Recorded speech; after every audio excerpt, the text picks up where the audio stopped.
প্রিয় খামারি ভাইয়েরা, শুভ নববর্ষ। আজকে বাংলা মাসের হিসেবে আজকে বছরের প্রথম দিন। যাই হোক, হঠাৎ সকালবেলা খামারি আন্টির ফোন পেয়ে এখানে আসলাম। আসার পর এই গরুটা দেখতে পাচ্ছেন, এটা খুব অসুস্থ। যাই হোক, এখানে সেটা অবজারভেশন করে দেখতে পেলাম এটার 105 ডিগ্রি জ্বর রয়েছে। মূলত এই সিজনে এপিমিরাল ফিভার, গরুর ভাইরাস জ্বর রোগটা অনেক বেশি হচ্ছে। যাই হোক, এটাও সেই রোগী। এখন এখানে আসলাম, সবকিছু অবজারভেশন করলাম। অবজারভেশন করার পর এখন এটাকে চিকিৎসা দেব। আপনারা যাই হোক, আপনাদের খামারে যে কোনো সমস্যা অবশ্যই যোগাযোগ করবেন এবং আমার জন্য দোয়া রাখবেন। এটা হচ্ছে বছরের প্রথম চিকিৎসা। আর হচ্ছে আপনাদের খামার যে কোনো খামারি ভাইদের জন্য দোয়া রাখবেন। ধন্যবাদ। এটাকে এখন চিকিৎসা দেব।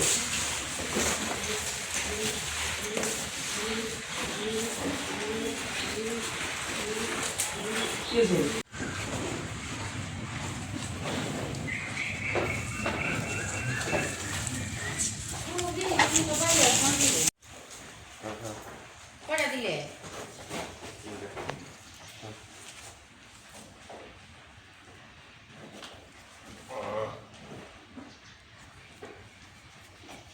যাই হোক, ওর চিকিৎসা শেষ করলাম। আপনারা ওর জন্য দোয়া রাখবেন এবং যে কোনো সমস্যায় যোগাযোগ করবেন।